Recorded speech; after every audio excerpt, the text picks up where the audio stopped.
Hare Krishna, Krishna Krishna, Hare Hare, Hare Rama, Rama Rama, Hare Hare. Krishna, Hare Hare Bo. I'm David Kanandana Das. Balaram Das. Tungi Vidya Devi Dasi. Welcome to our third podcast of the Four Confidential Truths of the Srimad Bhagavad-Gita as it is by Srila Prabhupada, and the nectar of Buddha Yoga coming from Srila Bhaktivedanta Narayan Goswami Maharaj Srila Gurudev, walking with us in 2008. Today we're going to do the third confidential truth of the Bhagavad Gita. The first confidential truth was what? You are not the body. We are not the bodies. Yes, we are spiritual entities, immortal and eternal. We have nothing to do with this place, actually. It's a leela, a pastime. That is all. A mercy leela from God for the Jiva soul to come back to Him. The second confidential truth was The Paramatma seated in every living entity's heart. every living entities, animals, trees, plants, birds, demigods, you, me. The Holy Spirit is in every atom. The super soul, Paramatma, is in every single atom. Krishna. Third confidential truth, what we will be doing today is Vishnu and Vaikuntha. Purushottam Yoga. Purushottam Yoga. Purushottam Yoga, Vishnu, and Vaikuntha. Krishna is systematically separating himself, as we'll get to the fourth confidential truth. He's giving you the Paramatma realization, you know what I mean? Of his one expansion, plenary expansion. Now he's giving you Vishnu Tattva. Remember the three Vishnus we talked about? Garbhodakshay Vishnu, Karanyadakshay Vishnu, Kiradakshay Vishnu, Paramatma. These are all technical names. But they're the Vishnu Tattva, expansions of Krishna, his swamsas, meaning his personal expansions. We're a separating expansion down the line here from Paramatma. So we were never actually with the original Krishna, the Supreme Personality of Godhead in the spirit world. But eventually someday we will be in that spirit world, singing and dancing with Krishna, who, like I'd like to say, is always free, enjoying freedom, which you should be doing also, and not be a slave to this world, a slave to your senses, which include the mind as the sixth sense. You know what I mean? Stop being a slave to your senses. When we stop being a slave to our senses and do everything in moderation, you know what I mean, like this, then we can concentrate on God and practice detachment. So the third confidential truth of the Bhagavad Gita, Purushottam Tattva, Vishnu Vaikuntha, and the Bhagavad Gita quote that goes with this is 10:8. Krishna says, I am the source, yes. I am the source of all spiritual material planets. Indeed, everything emanates from me. The wise who know this perfectly engage in my devotional service with bhav, deep devotional ecstasy. Because as Sri Vishnuvatha Chakravarti explains at the end of chapter 10 of Bhagavad Gita, this is a different Bhagavad Gita, that everything we see is Krishna, and Krishna alone. So therefore he's worthy of worship. And by the intelligence of this understanding, we should get the realization and start to taste his sweetness. You know what I mean? Like this. So Krishna says, I am the source of all spiritual material planets. Indeed, everything emanates from me. The wise who know this perfectly engage in my devotional service with bhav, deep devotional ecstasy. You become ecstatic because you realize that everything is actually Krishna. That's part and parcels of Krishna. We Bahu Sham, let me become many. Sparks off the flame, we say again. With like 80%, 78% of the qualities of Krishna. All we need to be doing is become godly, not God, but develop some godly qualities, man, of humbleness, love, patience, tolerance, like this, these nice qualities of God. Then we can worship God. So, Krishna is everything, as Sri Bhakti Rockstar Sridhar Maharaj says in Subjective Evolution of Consciousness when he's explaining this verse, that even, and Sri Vishnuvatha Chakravarti also in Bhagavad Gita 10.8, explains that Krishna even His own worship comes from him in the form of the spiritual master, Narada Muni, giving away Krishna. His only job is to give away Krishna and play his Veena and worship Krishna. He's the cosmic traveler, Narada Muni, you know.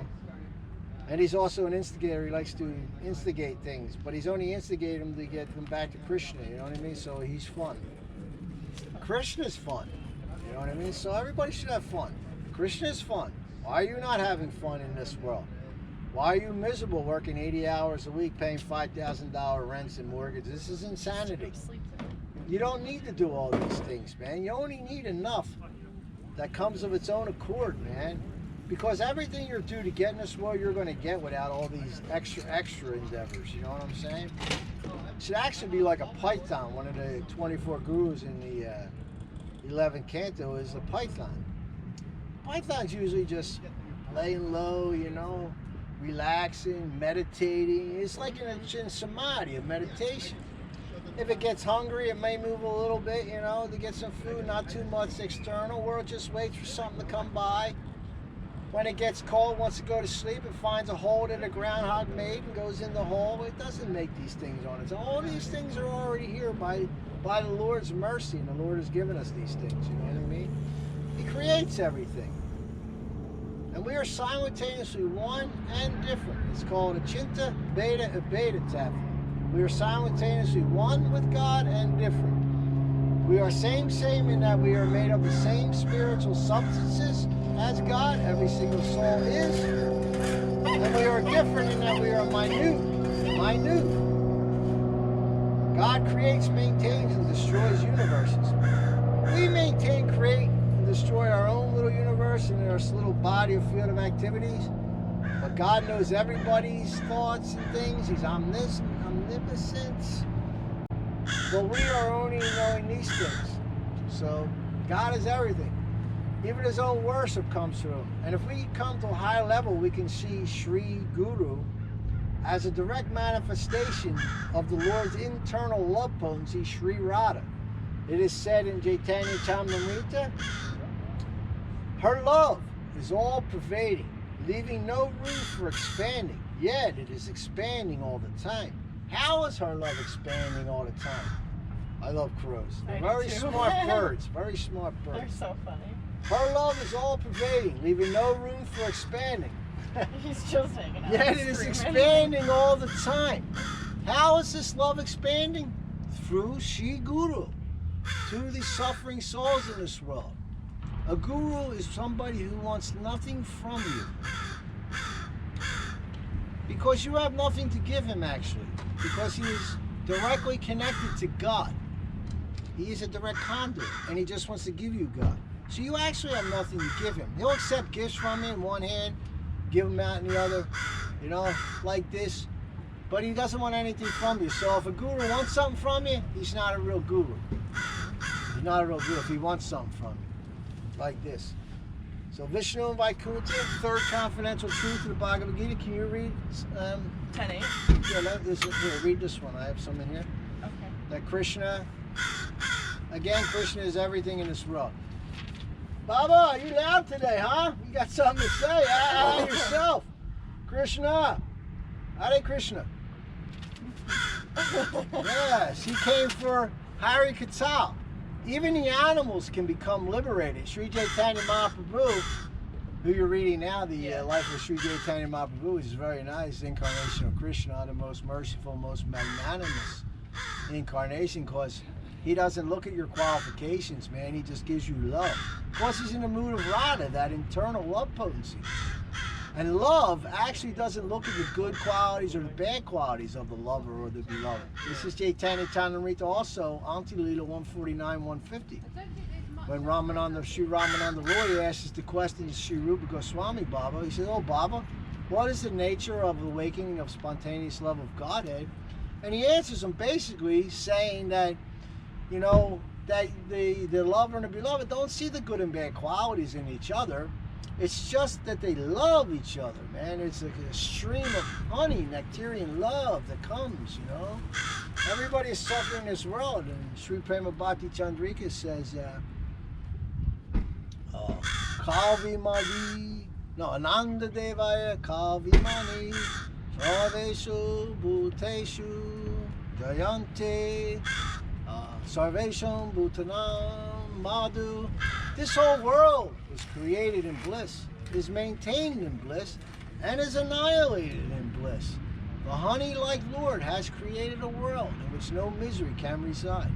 The only misery is in your own mind. Your own mind. So we must conquer the mind. And we must seek out somebody who has conquered the mind to learn how to conquer the mind. If I go to somebody who hasn't conquered a mind and is still suffering, they cannot help me. They cannot help me. I have to find somebody who has conquered the mind. Yes, and rendered the senses inert, man, these material senses, and now they're working off of spiritual senses, like this. 10:8. Krishna. Hare Krishna, Krishna Krishna, Hare Hare, Hare Ram, Ram Ram, Hare Hare. Okay, you can read like old Vedic literature and then that. Just the underlying portions there. Read the verse first. 10:8 says, I am the source of all spiritual and material worlds. Everything emanates from me. The wise who know this perfectly engage in my devotional service and worship me with all their hearts. With bhav, deep devotional ecstasy, as Lord Kapila says to his sinless mother Devahuti, with devotion, steeped in love and affection, real love and affection. Yo Brahmanam Vidadati Purvam Yo Vai Vedam Cha Gopayati Shma Krishna. And then you can read after. Okay. It was. It was Krishna who in the beginning instructed Brahma in Vedic knowledge and who disseminated Vedic knowledge in the past. Then again it said, the Supreme Personality Narayana? Narada? No, Narayan. Narayan? Okay. It's Krishna, Vishnu. Narayan desired to create living entities. Again it is said, from Narayan Brahma is born, and from Narayan the patriarchs are also born. From Narayan Indra is born, and from Narayan the 8 Vashid. In other words, everything is coming from Krishna in one way, shape, or form. Parentheses. In the beginning of the creation, there was only the Supreme Personality Narayan. There was no Brahma, no Shiva, no fire, no moon, no stars, in the sky, no sun. There was only Krishna, who creates all and enjoys all. So Krishna is by himself and for himself. Like we said, he's a total autocrat. And to love an autocrat is to become a lover slave. A slave of love. Yeah. Narayan is the Supreme Personality of Godhead, and from him Brahma was born, from whom Shiva was born. Lord Krishna is the source of all generations. He is called the most efficient cause of everything. He says that because everything is born of me, I am the original source of all. Everything is under me, no one is above me. There is no supreme controller other than Krishna. One who understands Krishna in such a way from a bona fide spiritual master and from Vedic literature, who engages all his energy in Krishna consciousness, becomes a truly learned man. In comparison to him, all others who do not know Krishna properly are but fools. Yes, because they're teaching you in school that barbed wire was the third greatest invention of the Wild Wild West. This is ridiculous. Barbed wire was around in Christian days. They used to put it around their battle things, you know, when they went to battle, man. This is all mundane knowledge. It's not going to help you, man. You need to find a spiritual master, a guru, and read Bhagavad-Gita. Because in actuality, we are Rihasya, God's secret mystery of pure love. Krishna has created a loving search for himself through the individual Jiva souls, each equipped with their own eternal personality. You are Indiana Jones, searching for the Holy Grail, Krishna, God, the all-attractive. This search is mainly constituted within oneself. It is a dark, dry desert outside the self. Krishna says, one whose happiness is within, who rejoices within, who is active within, whose aim is within, he is actually the perfect mystic. He is liberating the supreme and ultimately attains the supreme. Srimad Bhagavad-Gita 5:24. Krishna. In fact, it is a fact that it is only Krishna's illusionary energy, Maya, which instigates the tiny Jiva soul to think he is the doer. and that the soul then perceives it experiencing suffering, distress, and false happiness, until finally the suffering jiva surrenders to the absolute truth, Sri Krishna. Mercy. We as spirit souls should meditate upon the following verse from Bhagavad-Gita 4:35. And when you have thus realized the truth, you will know that all beings are but part of me, and are in me, and are mine. Sri Krishna, Bhagavad-Gita. Sharpened by the sword of detachment, the self-realized soul cuts to pieces all doubts with knowledge of the self, thereby withdrawing his consciousness completely from the variety of material existence. A saintly person finds his strength and meaning in life in the truth itself. This is all living through the eyes of Shastra, direct perception, things like this. Instead of living like I am the enjoyer. You are not the enjoyer. God is the enjoyer. Let us take an axe to the false ego and realize that it is all his, not ours. He is the primary enjoyer and we are secondary enjoyers. When we are in our natural serving identities, only then can we truly love and serve the whole enchilada, Krishna and his secret mysteries of love, the individual souls who are all pervading.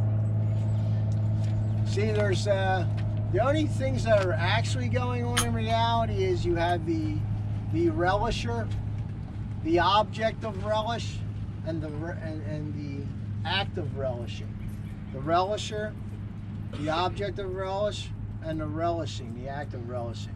In other words, in reality, all that exists is Krishna, the Jiva souls, and a loving reciprocal relationship between Krishna and each individual loving Jiva soul. The relisher, the object of relish, and the act of relishing. Sri Chaitanya Charitamrita says, what is the fruit of loving God? Simply love of God. That is all. That's it. Krishna is everything. Third confidential truth of the Bhagavad Gita. Purushottam Yoga. Vishnu Vaikuntha. Krishna is everything. But learn how to understand how God is everything. Like I said, just don't run around saying, hey, God is everything. It's all love. You gotta have some Shastra, man, behind you, you know? Unless it's just sentimentality if you're just running around saying that. And sentimentality can be destroyed. Beliefs can be destroyed. But 100% faith through the eyes of Shastra, Sri Guru, Vaishnava, and direct perception, backed up by Shastra, your life is glorious, man. You're just a loving servant, man. That is all. Like I said, takes all the pressures off of what is my purpose in life, which leads to depression and fear and all kinds of stuff. Your purpose is simply to serve the one who is everything. Krishna, Hare Krishna, Hare Krishna, Krishna Krishna, Hare Hare, Hare Rama, Hare Rama, Rama Rama, Hare Hare. Jaya Guru Deva, Jaya Guru Deva, Guru Deva, Jaya Guru Deva, Jaya Guru Deva, Guru Deva, Guru Deva, Jaya Guru Deva, Jaya Prabhupada, Jaya Prabhupada, Prabhupada, Jaya Prabhupada, Jaya Prabhupada, Jaya Prabhupada, Prabhupada, Jaya Prabhupada. Oh, Premanande, Hari Hari Bo. Beautiful bodies of water, I am the ocean. Krishna. Give him a shot of the ocean. Yes, Krishna. Only Krishna. Krishna Baba all day long.